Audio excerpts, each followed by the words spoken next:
관리번호 2번입니다. 수업 시간 시작하겠습니다.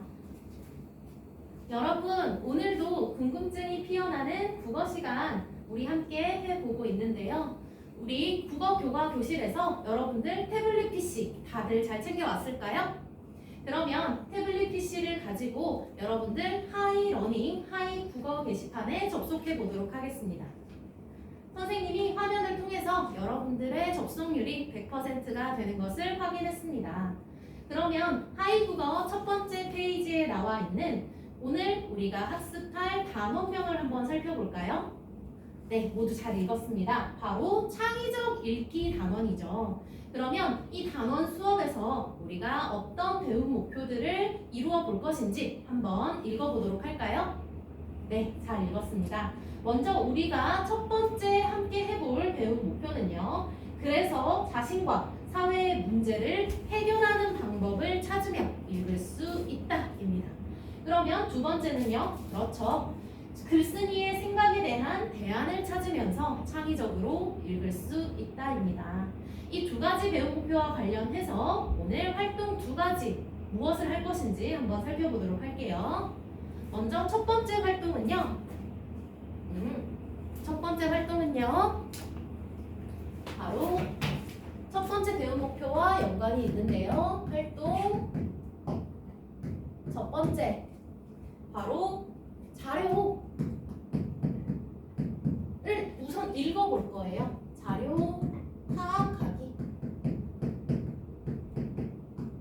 선생님이 조금 있다가 자료를 안내할 건데 그거 한번 읽어보는 활동을 할 거고요. 두 번째 활동에서는요.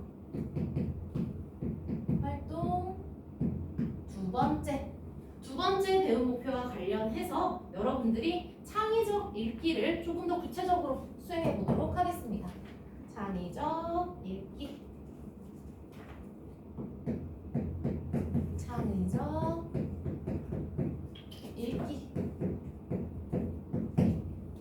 그리고 여러분들 우리가 매 시간 사용하는 게시판이 있잖아요. 그 게시판 이름 무엇이죠? 맞습니다. 물음표 게시판입니다. 물음표 게시판.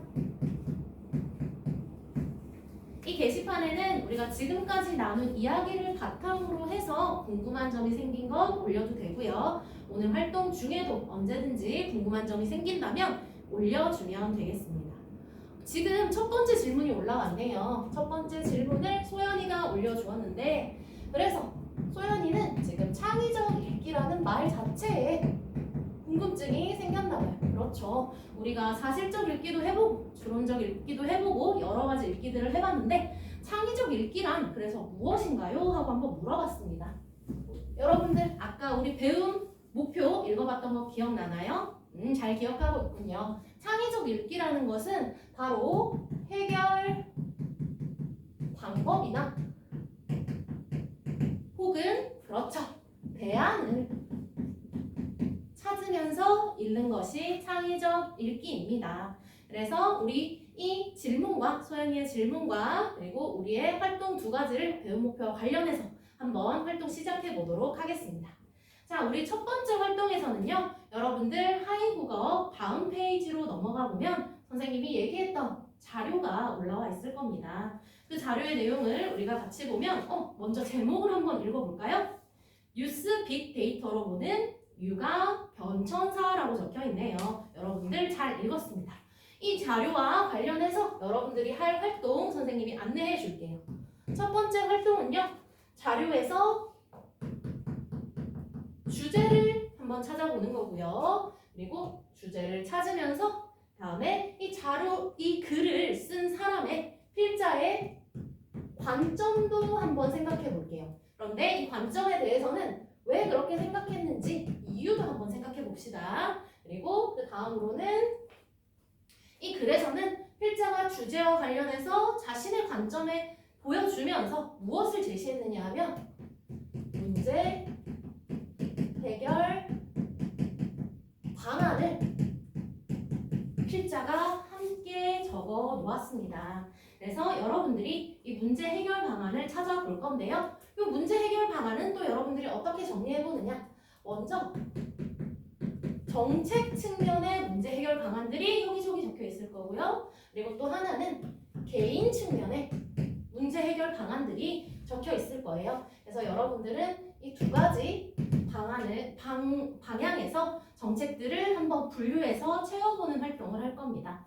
여러분들 지금부터 앉아있는 모든 간의 이야기를 나누면서 하이러닝 게시판에 연결되어 있는 우리 사용하는 패들렛 페이지로 넘어가 볼 거예요. 그러면 선생님이 이 표를 만들어 놓았으니까 모든 분들이랑 함께 그 표를 채워 볼 건데요.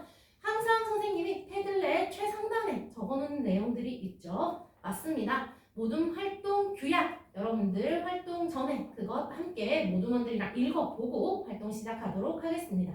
지금부터 선생님이 15분의 시간을 주도록 하겠습니다. 시작! 닝닝이가 손을 들었네요. 혹시 어려운 점 있나요? 아, 닝닝이가 글을 읽다 보니까 정부 부처 할 때 부처가 무슨 뜻인지 잘 모르겠군요. 혹시 상우나 모든 친구들한테 이 뜻을 물어봤을까요? 아, 여러분들도 다 들어보긴 많이 들어봤는데 정확하게 알고 있지는 못하군요. 그러면 태블릿 PC를 활용해서 우리 국어 사전 검색을 한번 같이 해보고요. 그 뜻에 대해서 정확하게 찾아봅시다. 그리고 오늘 활동이 다 끝나면 그 내용 어떻게 해야 하죠? 맞습니다. 우리 반 국어 사전 게시판에 같이 올려서 정리하는 활동까지 해볼게요. 네.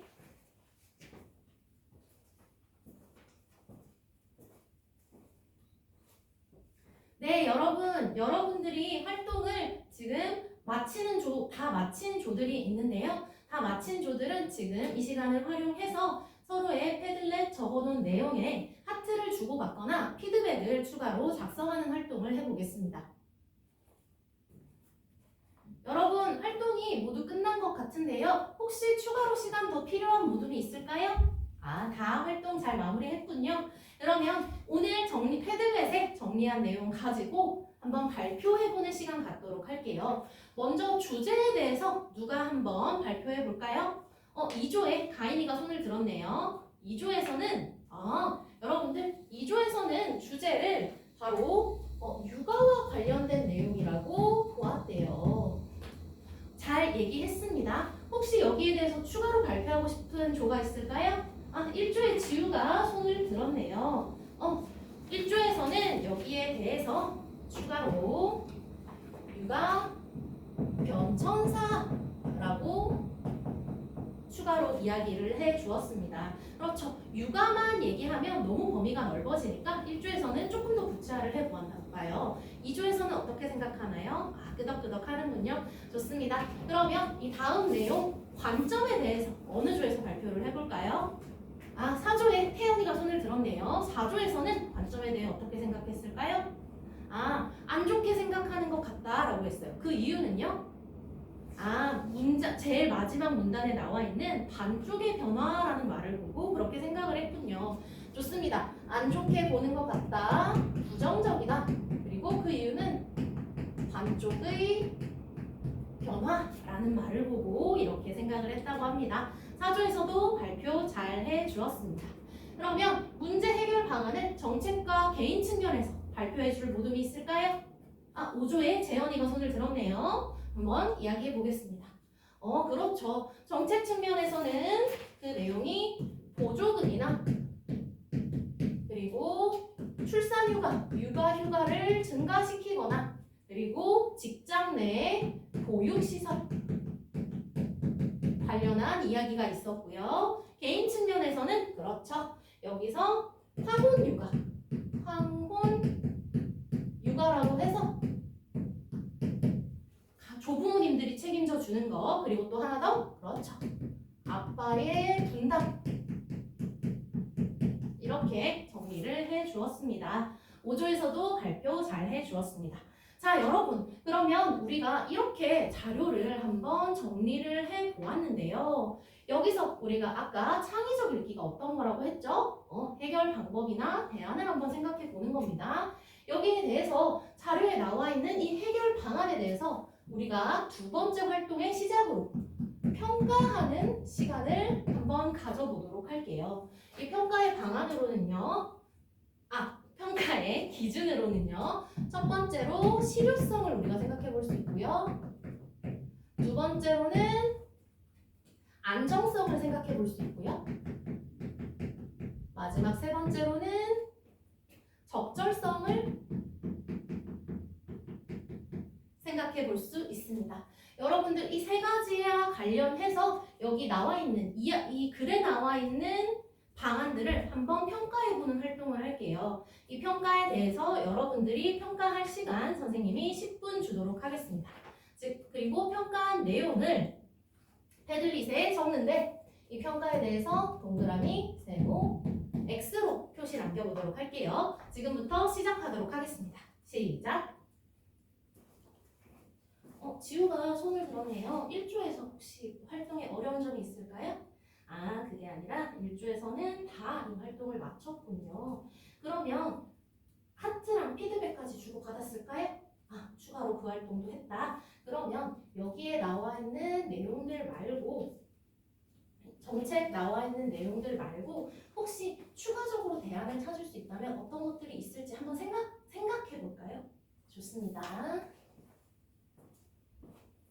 네, 여러분들의 활동이 모두 끝나는 것을 지켜보았습니다. 그러면 선생님이 패들렛을 보고 여러분들이 작성한 내용을 함께 한번 정리해 볼게요. 먼저 보조금 관련해서는 어떤 의견이 많았느냐? 안정성 측면에서 2번 측면에서 세모다. 왜냐하면 30%만 주니까. 그리고 휴가와 보육시설 관련해서는 그렇죠. 실효성 측면에서 X다. 왜냐하면 이 글에서 정책과 사업장이 같이 함께 가지 못하고 있다고 얘기를 했기 때문이라고 많이들 적어줬어요. 그리고 황혼육아와 아빠 분담에 대해서는요. 여기서 적절성 3번과 관련해서 적절하지 않다라는 의견이 많았어요. 왜냐하면 도와줄 수 있는 아빠가 없거나 아니면 조부모가 없을 수도 있으니까요.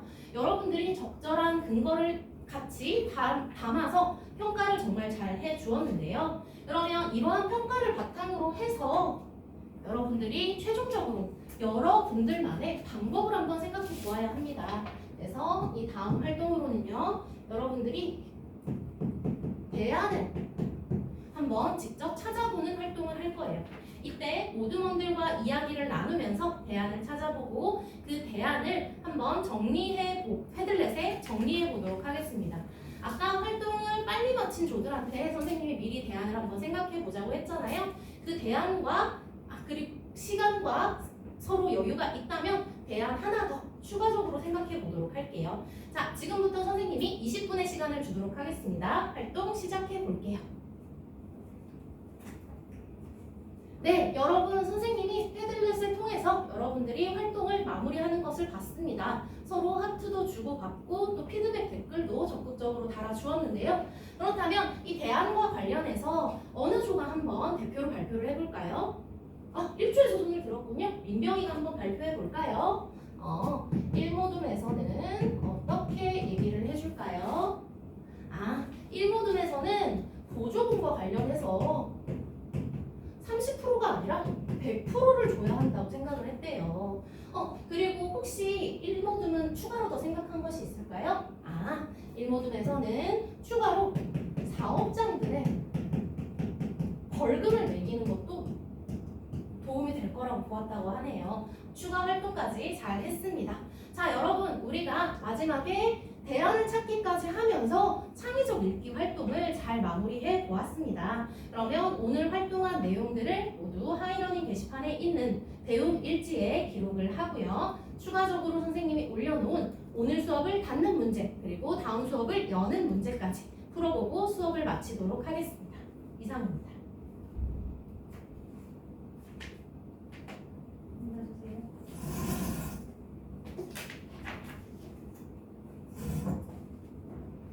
첫 번째 질문을 읽고 잠시 제 수업을 성찰한 뒤 답변하도록 하겠습니다.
답변하도록 하겠습니다. 오늘의 수업을 교사 교육 과정에 맞추어서 학교 및 학급의 특성에 맞게 재구성한 노력 세 가지를 순차적으로 말씀드리겠습니다. 첫 번째는 제가 수업 초반에 사용한 물음표 게시판입니다. 물음표 게시판은 수업에서 실시간으로 학생들의 다양한 질문을 담을 수 있게 하고 있기 때문에 각 학급별 학생들의 개인적 특성이 자유롭게 반영되기 쉽다고 생각하였습니다. 학생들 개개인의 궁금증을 질문으로 남겨 함께 이야기를 나누고 그 대답에 대해서 학생들과 공유하는 과정에서 각 학급의 특색과 생각과 사고가 반영되었다고 생각합니다. 제가 노력한 측면 두 번째는 오늘 수업의 제재입니다. 오늘 수업에서 사용한 제재는 육아와 관련하여 변천사를 다루고 있는 글을 사용하였습니다. 이때 최근 고등학교 2학년들은 저출산 문제의 영향을 받아 학생들의 수가 적어지고 있는 학급에서 생활하고 있습니다. 이에 따라 육아 변천사와 관련하여 저출산 문제와 어떻게 이어지는지 혹은 집에 있는 조부모님들의 고령화 문제와 관련해서도 학생들이 자신들의 삶과 관련하여 이 수업의 제재에 관심을 가질 수 있었다고 생각하였습니다. 그리고 제가 사용한 세 번째 측면의 노력은 수업 마지막에 사용한 배움 일지와 문제들입니다. 먼저 배움 일지의 경우에는 학생들이 오늘 수업에서 어떤 부분을 배웠고 어떤 궁금증을 해결했는지를 적도록 하였고, 이와 관련하여 교사가 개별 학생들의 배움 일지를 확인하고 피드백을 남기기 때문에 학생들의 개별 특성을 다음 수업에 반영하기 좋다고 생각하였습니다. 또한 제가 사용한 하이러닝에 올려놓은 오늘 수업을 받는 문제와 다음 수업을 여는 문제는 각기 형성평가와 진단평가로 작용하여 오늘 수업에 대해 개별 학습 수준을 확인하고 다음 수업을 준비하기에 앞서 학생들의 수준을 파악하기 좋은 장치입니다. 이 결과를 바탕으로 학생들의 특성에 맞는 교사 교육 과정을 운영하기에 적절하였다고 생각합니다. 이상입니다. 두 번째 문제를 읽고 잠시 제 수업을 성찰하도록 하겠습니다.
답변하도록 하겠습니다. 오늘 수업과 연계해 논술형 글쓰기 평가를 실시한다면 제가 사용할 평가 주제는 사회적 이슈와 관련한 대안 찾기를 논술형 글쓰기로 쓰도록 하는 것입니다.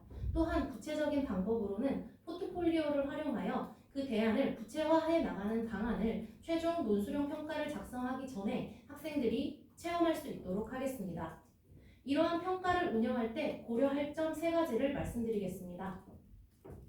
첫 번째는 학생들이 찾은 대안이 포트폴리오 형식으로 대안을 발전시켜 나가는 과정에서 무리한 대안이거나 더 이상 발전시키기 어려운 적절하지 않은 대안일 때 그 이유를 포트폴리오에 남기고 빠르게 자신의 생각을 구조화하는 방향을 바꿀 수 있도록 교사가 조력하는 것입니다. 이렇게 학생들이 과제를 수행하는 과정에 있어서 교사가 적절한 비계나 피드백을 하여 학생들이 최종 평가에서 좋은 평가를 받을 수 있도록 하겠습니다. 두 번째 고려할 사항으로는 평가 기준을 미리 적절하게 제시하는 것입니다. 논술형 평가를 할 때에는 학생들의 답이 여러 가지로 나올 수 있기 때문에 평가에 적절하고 객관적인 기준을 모든 평가와 포트폴리오 활동을 시작하기 전에 학생들에게 제시하여 그 기준을 고려하며 평가에 참여할 수 있도록 하겠습니다. 세 번째로는 적절한 사회적 이슈를 제공하는 것입니다. 학생들이 다양한 대안과 방안을 생각할 수 있도록 다양한 측면에서 고려해 볼 필요가 있는 사회적 이슈를 제공할 필요가 있습니다. 혹은 한 가지 이슈로 학생들의 다양한 대안을 찾기 어렵다면 학생들이 자신의 평가를 위해 고를 수 있는 다양한 사회적 이슈들을 여러 가지 선택할 수 있도록 제시하여 평가에 적절한 활동을 할 수 있도록 고려하겠습니다. 이상입니다. 세 번째 질문을 읽고 잠시 제 수업을 성찰하도록 하겠습니다.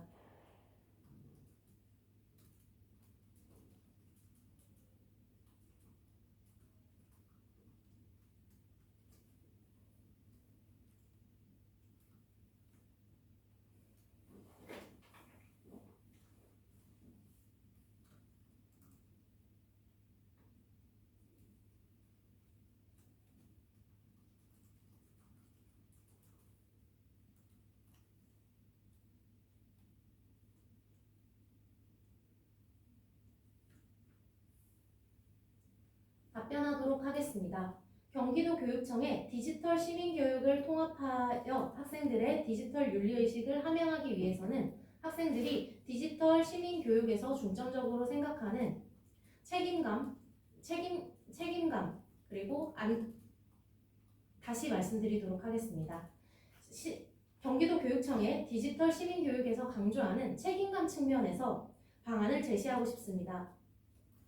저는 앞서 질문 두 번째에서 말씀드린 것과 같이 학생들이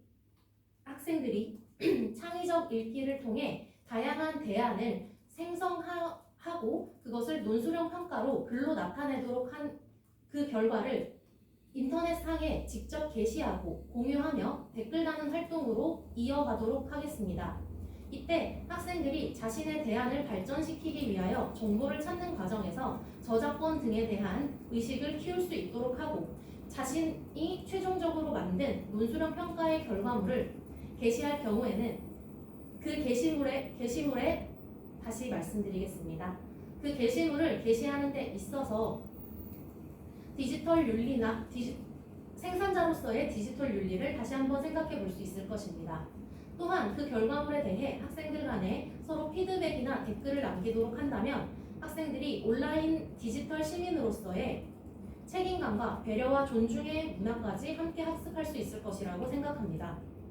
이처럼 학생들이 하나의 수업 목표와 수업 활동에서 다양한 성과를 얻을 수 있도록 수업을 복합적으로 구성할 수 있는 교사가 되도록 하겠습니다. 이상입니다.